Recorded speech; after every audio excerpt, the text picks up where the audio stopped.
Good evening and welcome to Gravitas. I'm Palki Sharma Upadhyay. Let's get started. Gravitas, presented by Amity University, ranked amongst the top 3% universities globally. Co-powered by Star Health Insurance, the health insurance specialist.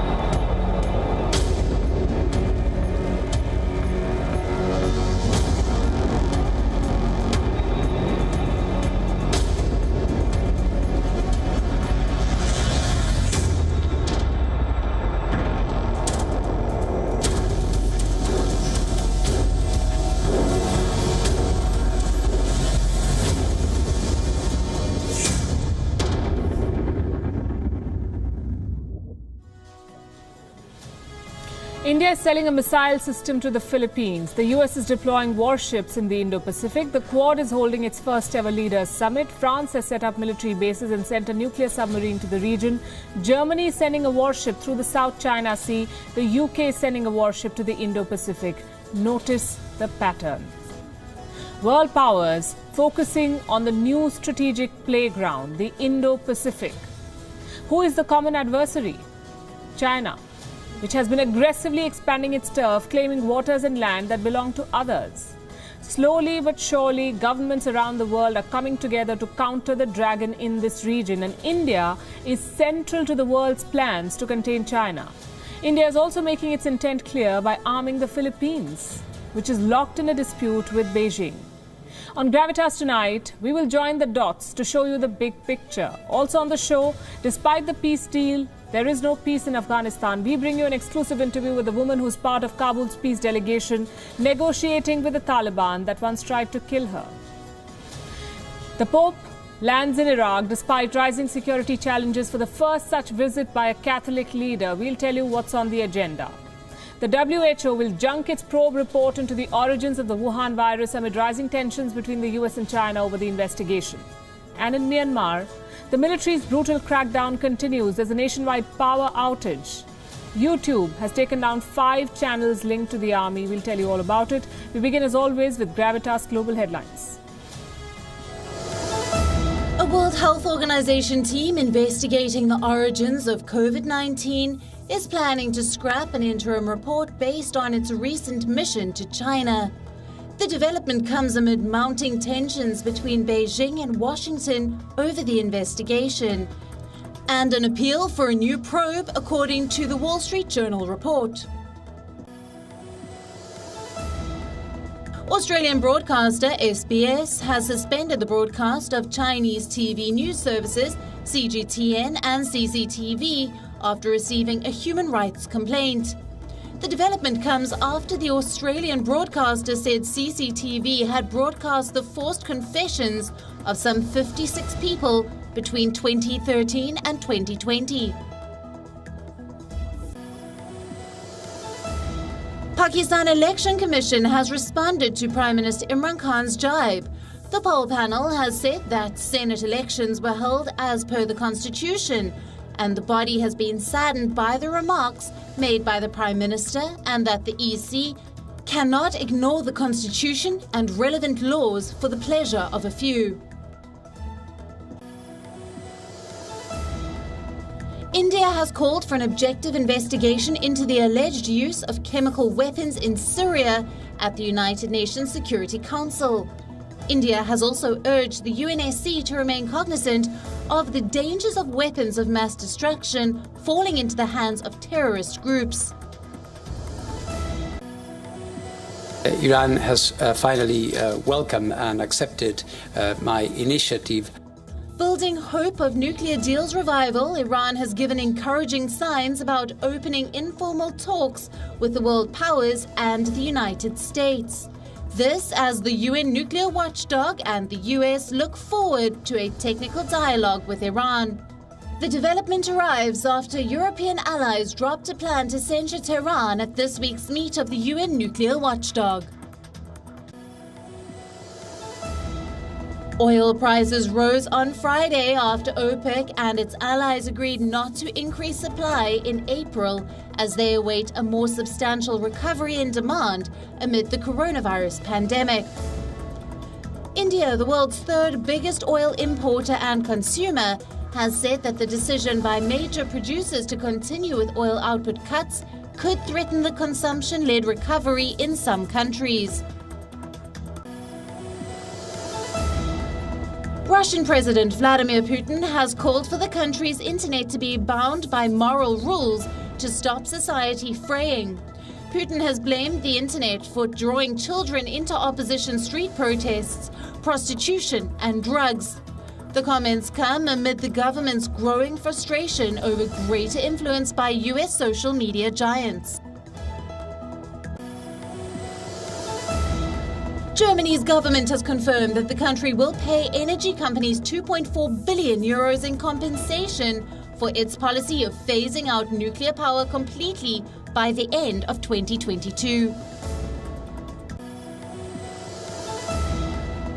Rishabh Pant's first Test century on home soil has bailed India out of trouble and put them in control of the fourth Test in Ahmedabad. England had reduced the hosts from their overnight score of 24-1 to 146 for 6 and threatened to take a first innings lead. But Pant scored a blistering century off just 115 balls and shared a crucial 113-run stand with Washington Sundar that changed the complexion of the match. Pant fell for 101, but Sundar ended the day unbeaten on 60 to guide India to a 294 for 7 with a lead of 89 runs.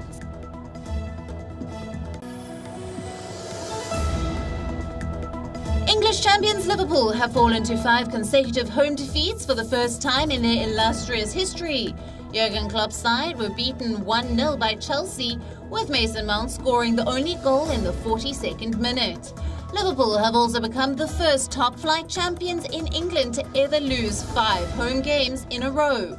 Before the staggering run of defeats began, they had been unbeaten in 68 consecutive home league games going back to 2017.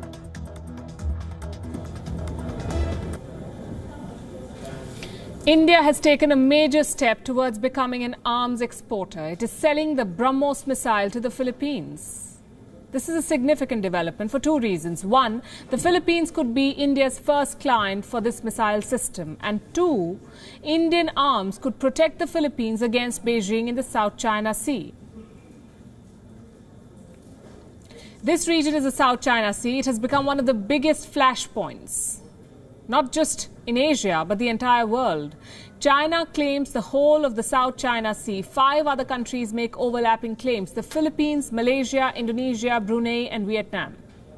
And that is the essence of the conflict over the South China Sea. So the Philippines is pitted against China and India is selling arms to the Philippines. That should explain the strategic significance of this deal.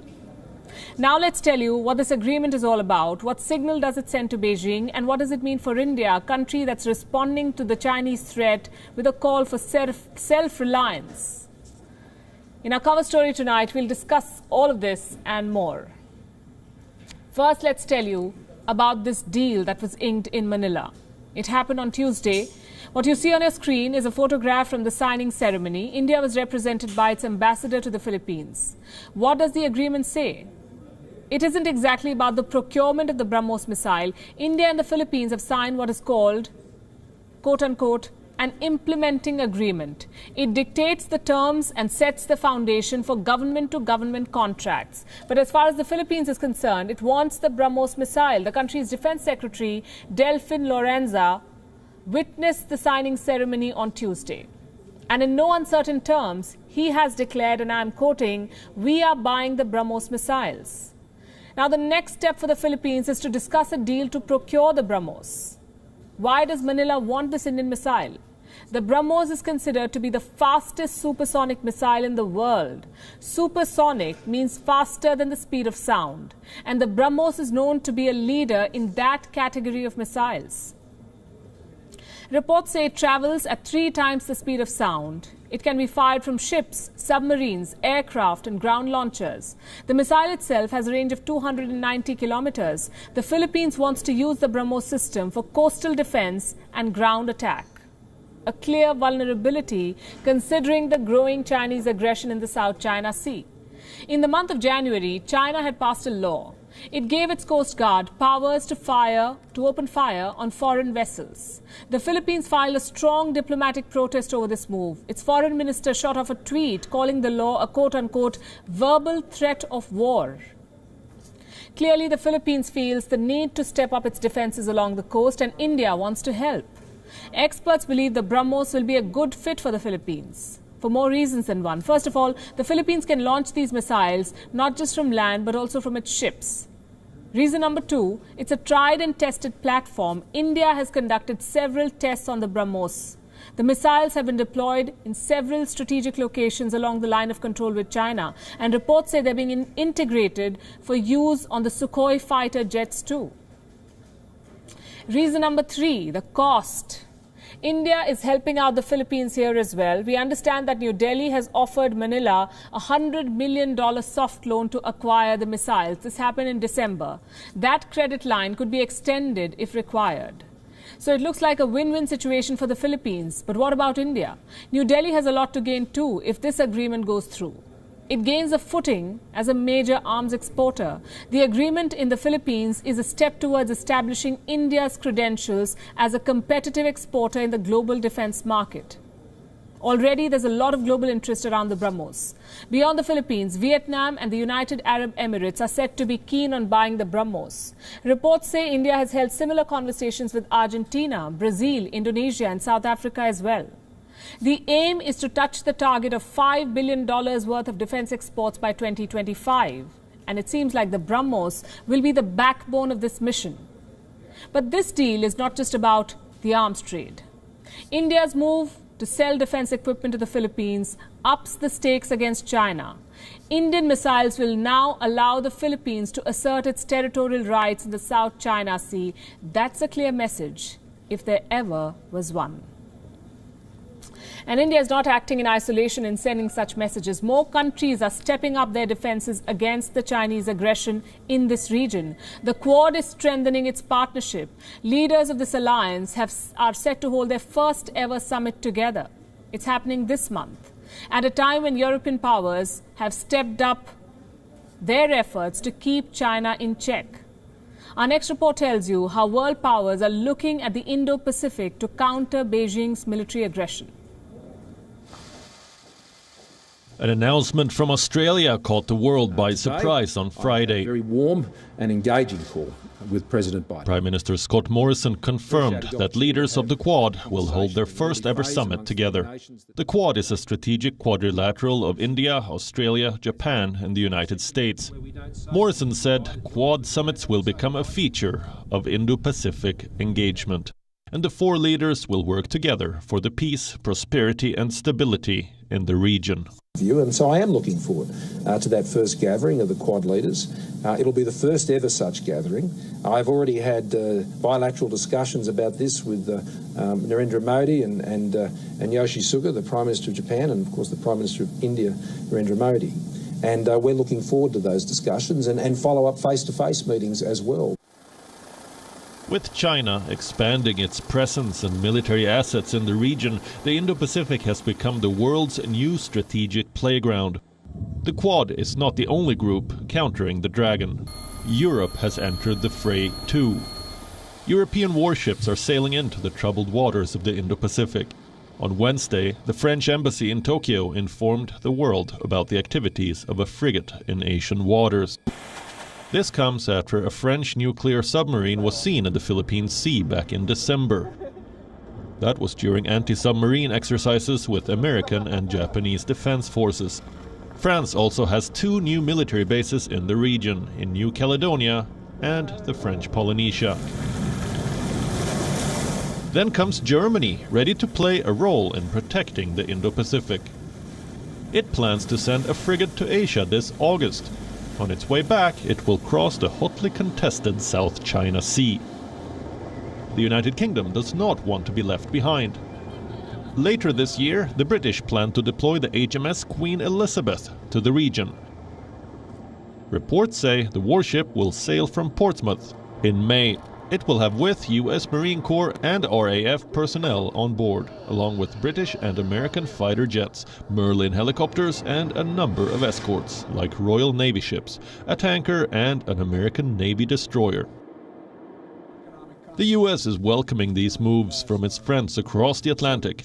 Last month, President Joe Biden had made an appeal to allies in Europe and Asia to work together. You know, we must prepare together for long-term strategic competition with China. How the United States, Europe, and Asia work together to secure the peace and defend our shared values and advance our prosperity across the Pacific will be among the most consequential efforts we undertake. He wanted them prepare a long-term plan to counter China, with the Quad now stepping up its engagement, and Europe upping its stakes in the Indo-Pacific.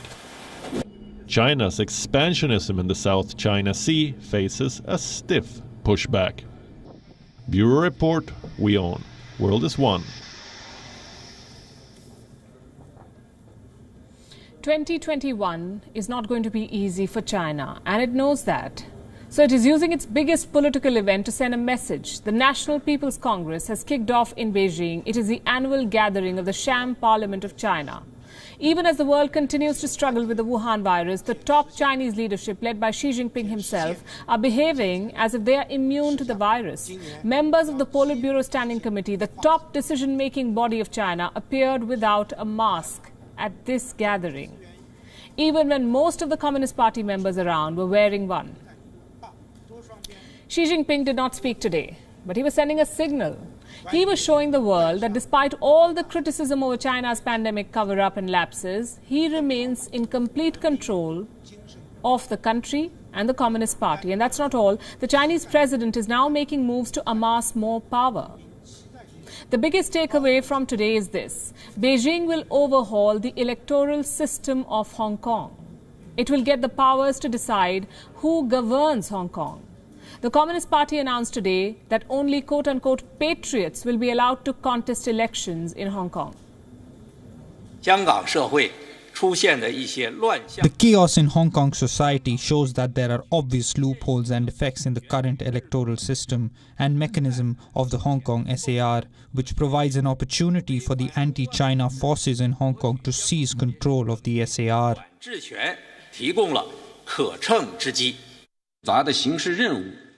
We will resolutely support the principle that Hong Kong should be governed by patriots, strengthen solidarity and friendship with Hong Kong, Macau, Taiwan compatriots and overseas Chinese, and conduct research and consultations on strengthening patriotic education for youth in Hong Kong and Macau, and promote cross-strait economic and cultural exchanges and cooperation.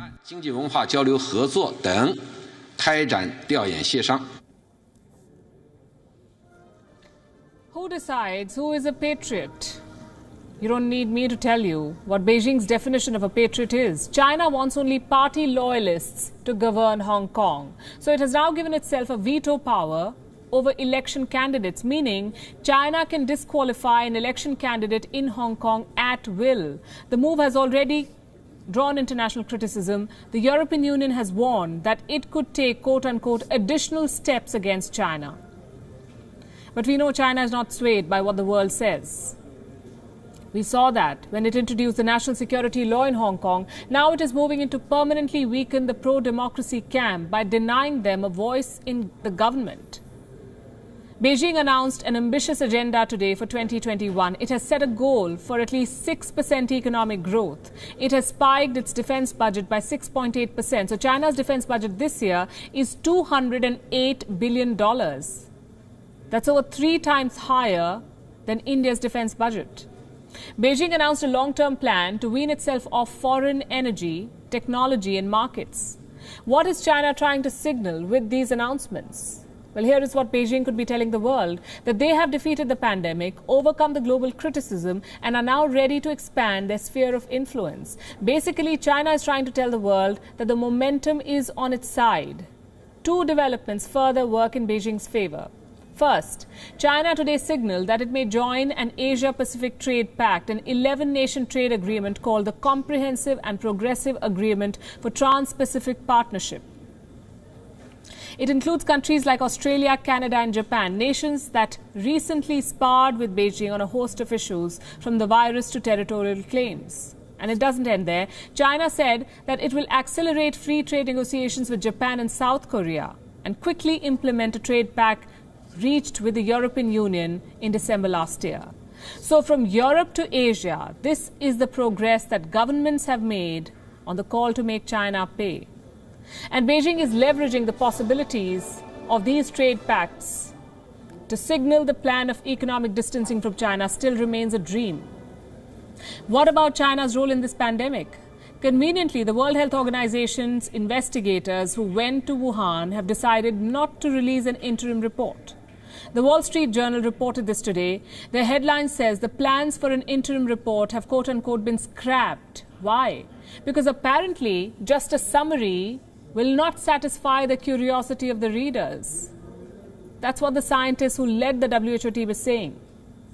The investigation has truly lost all credibility. A group of 24 scientists are now calling for a new international inquiry. They have written an open letter. It's on your screen. The scientists say the WHO team was given insufficient access to investigate the possible sources of the Wuhan virus, including whether or not it slipped out of a lab. The winner in this chaos is China, which is not only declaring victory over the virus, but also claiming it has got a clean chit on the charges of a cover-up.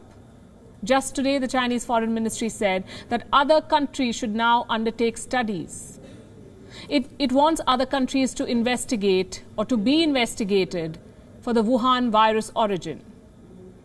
Send the WHO on a wild goose chase and defeat the whole purpose of an investigation. Now it's time for a Gravitas exclusive. Our guest today was left out in the sun to die as a newborn. Not only did she survive the day she was born, she has grown up in a violent Afghanistan under the repressive rule of the Taliban, rising up through the ruins around her to become one of the first female members of the Afghan parliament. In office, she has survived 2 assassination attempts. Last year, she embarked on a mission that could change Afghanistan forever. As a member of the peace negotiation team, she's sitting in front of those who tried to kill her. She is talking to the Taliban for peace in Afghanistan. Earlier this week, I spoke with Fawzia Koofi, learned more about her inspiring life story and how her mission is going to protect the rights of women in Afghanistan. Fawzia Koofi, welcome to WION. Thank you. I want to start with what's happening in your country, a spiral of violence. In the latest, we've seen 3 women journalists being killed. What do you make of this new trend in Afghanistan? Well, unfortunately, Afghanistan has been in war for 40 years, over 4 decades now, and an active war. And some of us, we have grown up in war, and we lose life in war. Women of Afghanistan have been the main victim of both Taliban time and also the current active war. Unfortunately, what happens in the country in terms of the targeted killing, it's a no one's responsibility show. At the end of the day, no one takes responsibility for what happens. I think it's because of the fear these extremist groups have from the strength and the power of civil society and women rights activists and even the journalists. These are values that the extreme groups are against it. So therefore, by silencing the woman, by silencing the journalists, they think they can get more power, which is a very wrong perception, because I think Afghanistan now is in a transformation of generation. And by silencing a generation, you cannot stop the next generation. And exactly for the same reason that we really have to give an importance to the peace process, a priority and a focus that will hopefully result peace and stability in Afghanistan and in larger context in the region. Your own personal story, Fawzia, is very, very inspiring. You've survived 2 assassination attempts, and the last one was only last year when the negotiations with the Taliban had begun. And yet you are a part of the Afghanistan government's negotiation team. What is it like to negotiate peace with the people who tried to kill you? And what is it like to be the only woman sometimes in the room carrying forward these negotiations? It is extremely challenging job for any woman. To negotiate with an extreme military group. I think anywhere in the world, that's not a pleasant job, I would say. And for some of us who have been victim of this war, looking at people who not only, targeted you individually, but killed so many people in front of your eyes, took so many lives that you loved them, you had connection with them, you knew them, they were talents, they could have been a future leader in Afghanistan on many areas. So that is frustrating, but in the meantime, I think it sometimes also gave me power, because I feel like with a group that only 20 years back would not recognize women as a human being with equal rights, they now negotiate, and we negotiate business, real business. And we try to demonstrate power, not only and logic, not only just be there in the table, but meaningful participation. So to summarize, I think it's a very stressful and difficult task, what we do, but exactly for the same reasons that no more bloodshed in Afghanistan, no more victim of war. We really want to end this, and we're here for the same reason, and that is something that keeps me individually going. What is the biggest stumbling block in the negotiations as far as women's rights are concerned? This is the only negotiation where women's rights will discuss. And when Taliban, actually presented their draft agenda, they clearly put discussion on women's Islamic rights and also women's traditional rights. Women's traditional right is not something we can discuss because every part of the country has their own tradition. But women Islamic rights, we're asking women Islamic rights, but of course Taliban interpretation of Islamic rights is so different from the rest of the country. So therefore, I think this is going to be women's rights will be a major issue for discussion. What we hope is that we will be able to preserve the liberties and rights of people in Afghanistan as a result of this peace deal. Right, and I keep coming back to your own story. As I said, it's very inspiring, Fawzia, and I want you to tell our viewers more about your journey to the parliament in Afghanistan. It's been a remarkable tale, really. And I've read that as a newborn, the 19th out of 23 children in your family, your mother left you out in the sun to die. Is that true? Well, it's a very long story. And actually, I have written a book about my story. It's a memoir. So you have one part of it in your hand. My mother has gone through so much as a woman in a traditional society, and like my mother, many women still unfortunately experience the burden of wrong aspects of tradition and war, because most of these our lives, what we experience, is also a product of war. So she suffered so much that she didn't want another girl to suffer as much as she suffered. So when I was born, and of course, then delivery was not in the hospital, it was in the home, and there was no medical facilities. I was born at home, and everybody was busy with my mother, and I was left out in the sun. By the time my mother was okay, I already had sunburns in my face. But my mother actually substituted that first day with her love and affection forever, and I was always her favorite daughter. I'm sure you were. What inspired you to become one of the first female members of parliament in Afghanistan, in a country like Afghanistan especially? Well, I come from a political family. My father was a member of parliament. He was killed also on a peace mission. He gathered a lot of people to come to talk to Mujahideen, jihadi groups then, to convince them not to fight, and he was killed on the way, so on a peace mission, basically. I come from a political family. Politics probably is in my gene, but after the collapse of Taliban in 2001, what I have experienced as a woman during Taliban, the injustice, the discrimination that I have experienced as a woman when they put my husband in jail, for instance, when I was going from one office to the other to help my husband, or even in the streets, I could see that women are being whipped for wearing a wrong color of clothes, which was not to the standard of Taliban. They were whipped on the street. They were being, brutally hit. And all of that actually gave me more determination, I would say, to change something, because I knew that whatever was going on around me was wrong. And that was the reason after the fall of Taliban that I started to, I decided to come to politics, because I thought that, politics is something that you can actually change things. And therefore, when I was elected as first woman deputy speaker of parliament in our history in 2005, it was not enough for me, because I always think that to get to the office is not enough. You really have to change. You really have to deliver.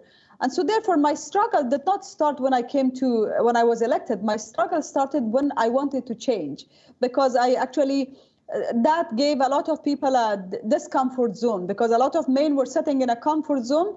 They didn't even think that, someday they will have to change their position. When they started, being pushed to change their position, then they started giving a hard time to us in return. But life goes on. I mean, that's how we choose. It's been 16 years. How much do you think you've been able to accomplish of what you set out to do? A lot. Working on women and human rights is like, or on these social changes, like you always put your forehead in a stone and you face a stone and then you come back and you start again. It is not an easy job. It's not a tangible result. It's not a school you built and you see the result tomorrow. We have now laws that protect women from violence, and these were things that were not regarded as taboos or prohibited only 20 years back. It was regarded as part of women's life and normal. So we have now laws that protect women political participation, and even the fact that we have more women in the peace negotiation is the result of the collective efforts of women in Afghanistan and lobby that we have actually started. So. Long way, and that's why I think women of Afghanistan today are unavoidable. Nobody can avoid them. No, and Taliban, I think, have must understand that from these negotiations, I think they know that we cannot be avoided. In 2012, you campaigned for the presidency of Afghanistan. Are you going to make another bid? Why not? Well, all the very best to you. And my final question to you, in a few days from now, the world will celebrate International Women's Day. What does this mean for the women of Afghanistan? Do they see this with a sense of cynicism, or is there hope? How do they feel about events like these? A lot of concerns, and valid concerns, as we celebrate International Women's Day in Afghanistan, because people are worried about the return of a government which denied the 55% of the population's rights, which are women. But in the meantime, the resilience of women in Afghanistan, the strength, the passion that they have demonstrated over the period of war and, horrible life, demonstrate that women of Afghanistan will never give up.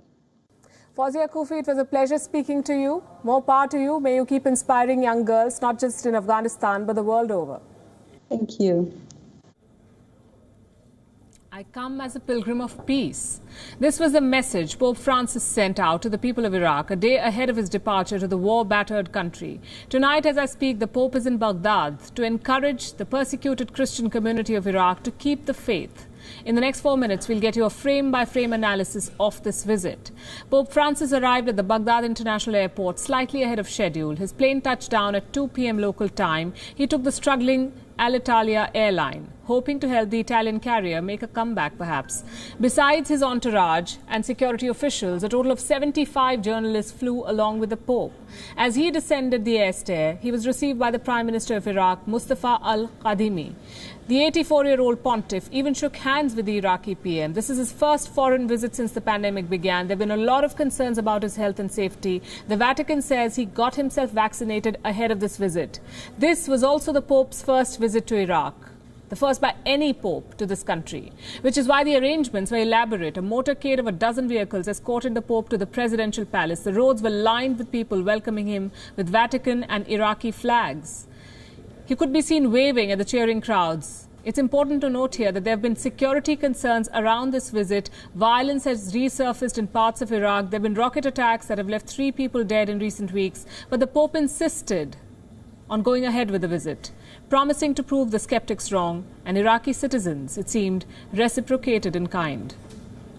I never thought that I would see the Pope, honestly. It was a visit we believed to be impossible. Even though the country's conditions are poor, infrastructure is poor, we thought it was impossible. But it was the best surprise.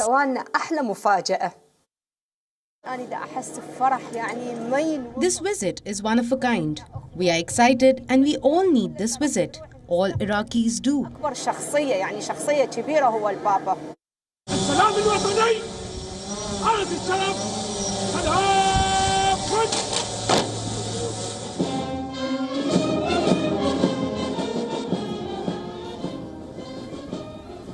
As he arrived at the presidential palace, the Pope was given a guard of honor. A band played the national anthem of both the Vatican City and Iraq. Upon entering the presidential palace, he was greeted with traditional Iraqi songs.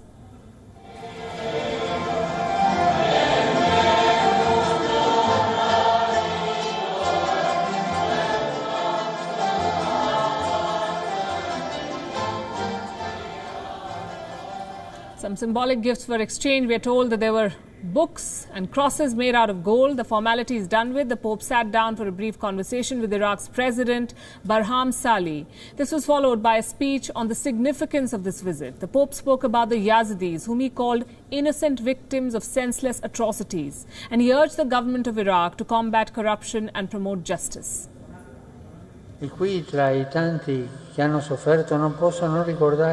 Among so many who have suffered, my thoughts turn to the Yazidis, innocent victims of senseless and brutal atrocities, persecuted and killed for their religion, and whose very identity and survival was put at risk. May the clash of arms be silenced. May their spread be curbed here and everywhere. May partisan interests cease, those outside interests uninterested in the local population. May the voice of builders and peacemakers find a hearing. The voice of the humble, the poor, the ordinary men and women who want to live, work and pray in peace. The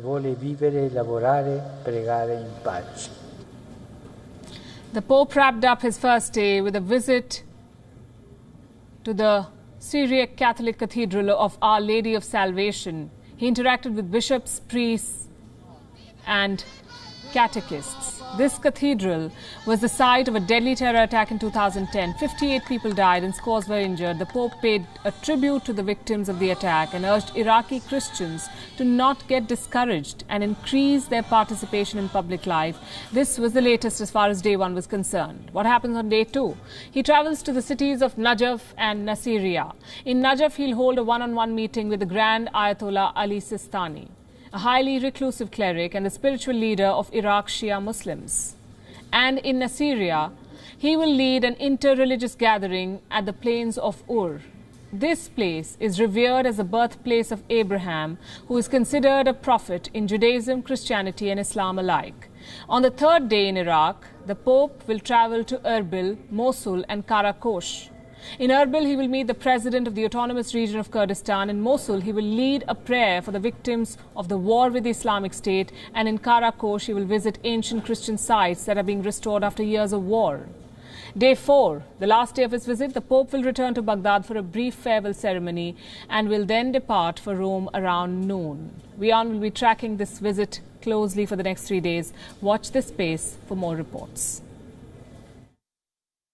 September 16, 2020, India recorded 97,859 cases of the Wuhan virus, its highest single-day count. India was just 2,000 short of 100,000, 1 lakh. The number was pointing at a long battle with the Wuhan virus. 6 months on, India has pulled off an impossible. India has cut short its tryst with the Wuhan virus, emerged as a pandemic success story. As we speak, daily cases in the country have dropped to nearly 17,000. Daily deaths down to less than 100. India has set an example, one that the whole world is now talking about, debating and writing papers on. How did the world's second most populous country tame the highly contagious virus? In contrast is the United States, the world's leading economy. Its population is less than half of India's. As we speak, the US is recording more than 66,000 daily cases. India's former colonizer, the Great Britain, has been colonized by a new strain. Fellow BRICS countries, Brazil, recording over 74,000 cases every day. South Africa, again, caught in the shackles of a new strain. How did India turn the tide? What exactly did it do? Well, not so long ago, India was being written off as a pandemic denier. It was being called a pandemic disaster. Today, the same India is standing tall as a pandemic success story. What did India do? It drew on its past experiences, identified and leveraged its current strengths, and set a goal for a safe future. India's success lies in its policies. And I'm not saying this. Take a look at this paper. It is on the India example. This paper is co-authored by Yanir Baryam. He's a top American scientist. He specializes in quantitative analysis of pandemic. Baryam writes about how India worked on its strengths and what worked in India's favor. We'll talk about the strengths first. Number one is lockdown and zoning. आज रात 12 बजे से संपूर्ण देश में संपूर्ण lockdown होने जा रहा है. A quick flashback. India announced a nationwide lockdown on the 24th of March 2020. Schools, colleges, transport, religious events, everything was shut. This was one of the earliest and strictest lockdowns in the world. Experts are now calling it the most effective step taken by the government.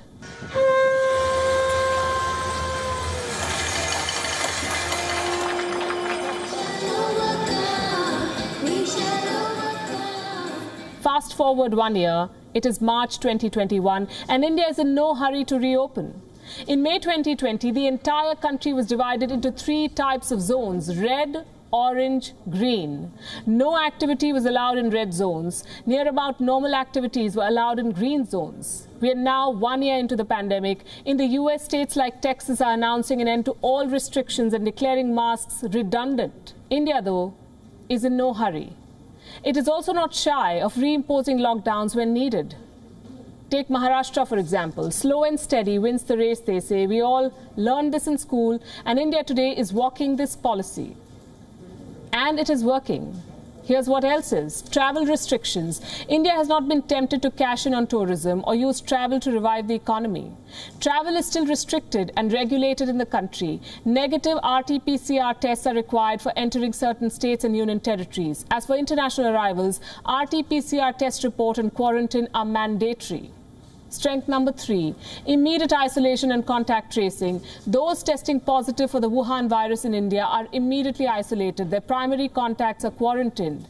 In case of a cluster outbreak, the whole area or a building or a site is sealed. These measures have been criticized. They've been called too strict. They have now proven to be exemplary. Here's what else has. School closures. For most of 2020, all Indian schools and colleges were shut. As we speak, India's reopening strategy is being chalked out extremely carefully. While schools around the world have reopened, India is still moving slowly towards classroom learning. Then we come into the needs of the pandemic like never before. Within a year, India moved from producing no high-end masks. When the pandemic struck, 0. Today, India produces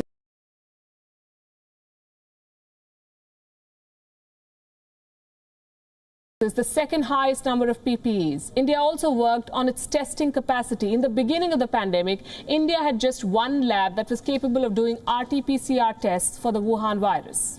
Today it has 2,300 such labs. Building capacity has been coupled with creating awareness. Now, when you call someone In India, on the cell phone, instead of a ringtone, you hear cautionary messages in the voice of a Bollywood legend. Most people will tell you it's irritating. Numbers will tell you it's working. Let's talk about the most intriguing case study from India, Dharavi. This is one of Asia's largest slums, home to 1 million people. They live in an area of just about 2.1 square kilometers. Dharavi was called a ticking time bomb, a cluster ready to explode. Well, India diffused that threat. Nearly 400,000 people were screened from this slum, 400,000. The same template was applied to other high-density areas and slums. Speaking of templates, India did not blindly follow the systems put in place by any other country. India took into account its strengths and challenges and created a template of its own. Look at India's vaccine story, for example. India is running the world's largest vaccination program. It is being driven by two made-in-India vaccines, Oxford AstraZeneca's Covishield and Bharat Biotech's Covaxin. The latter's emergency authorization was questioned, criticized. Today, Covaxin has proven 81% effective. That's its efficacy rate. It is the world's highest efficacy vaccine if you account for the whole inactivated virus platform. As we speak, more than 16 million Indians have either been vaccinated or have received at least one dose of the vaccine. India is vaccinating its population for free. Those who want to pay can get a jab for 150 rupees. In most countries, the cost goes up to 2,000 rupees. India is also battling vaccine hesitancy. Instead of engaging in vaccine politics, Indian leadership is leading the vaccination drive from the front. Prime Minister Narendra Modi took a jab in public. Experts give the credit of India's success to the country's policymakers. There are also some other factors that worked in favor of India. I'm referring to this paper again, and here is what it says. Here's what the experts list. Number one, India's experience with past pandemics. This is not the first time that India is recording lesser cases than other countries. The paper says history also reveals India's ability to largely restrict pandemics or epidemics to one or few geographical areas only. Number two, only 30% of India lives in urban areas. This, experts say, may have worked in the country's favor. How? By limiting travel and community transmission. Number three, staying at home worked for India. Estimates say 86% of Indian households never take a trip. Under any other context, this number may look sad, but it worked wonders during the pandemic. And now that you know the key to India's success, what can the world learn from it? Well, take the pandemic seriously. For starters, you cannot force normalcy. You need to have patience. You need to give time, chalk out policies that work for you, and implement them despite the hurdles. And I want to end tonight's show with Myanmar. It's been 33 days since the coup, 33 days of protests, violence, killings and state brutality. At least 64 people have been killed. Dead bodies keep turning up at hospitals. Nighttime curfews have been imposed. Internet shutdowns have become frequent. The army has taken control of state television. Soldiers are issuing threats, death threats, through TikTok. Fighter jets are hovering over cities. Tanks are rolling on the streets. There are power outages. Myanmar's UN ambassador has been fired and nobody knows how the ousted leader Aung San Suu Kyi is doing. Our thoughts go out to the people of Myanmar who, despite this endless turmoil, have not wavered 1 inch in their fight to restore democracy.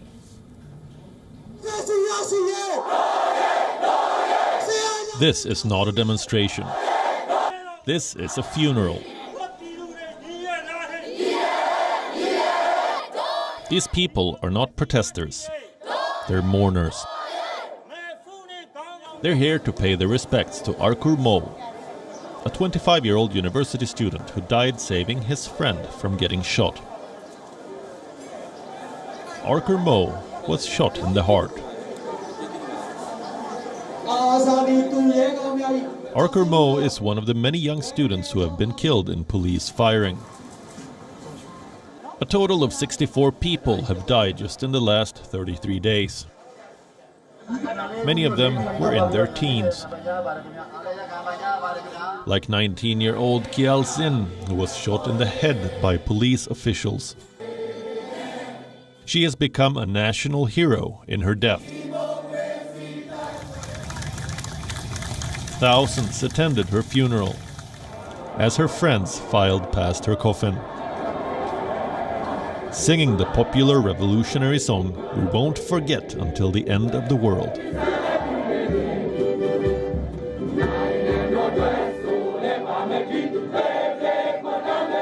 The message this song carries is reverberating across Myanmar. These images are from Mandalay. These protesters are building barricades to impede police officials from killing them. In Yangon, protesters are using everything they can get their hands on, from barbed wire to traditional clothes. Some are laying traps by putting nails inside coconuts, because the army is sparing no one. They're trying to break up demonstrations with tear gas, bullets and fire bombs. On Friday, they reportedly cut the electricity. Every major city in Myanmar witnessed a blackout. The army says it was due to a system breakdown. The protesters say it was intentional. The military is choking every mode of communication. It has introduced curfew-style nightly internet cuts.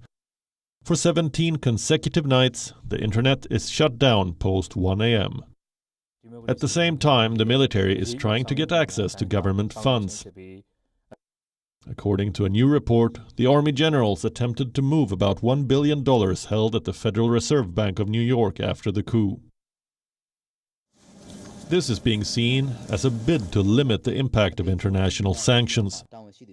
The US government says it will continue to block all such efforts by the Myanmar army. Washington has also urged Beijing to play a constructive role in helping the people of Myanmar. Social media giants are also doing their bit. After Facebook banned pages belonging to the Myanmar army, YouTube has removed 5 channels run by the military and deleted multiple videos. The Myanmar army may be getting cornered virtually, but meaningful action on the ground against it is still missing. Bureau Report, WION. World is One. With that, it's a wrap. Thanks very much for watching.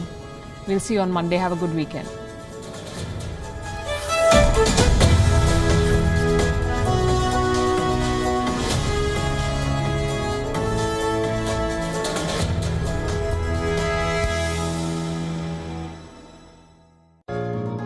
Gravitas, presented by Amity University.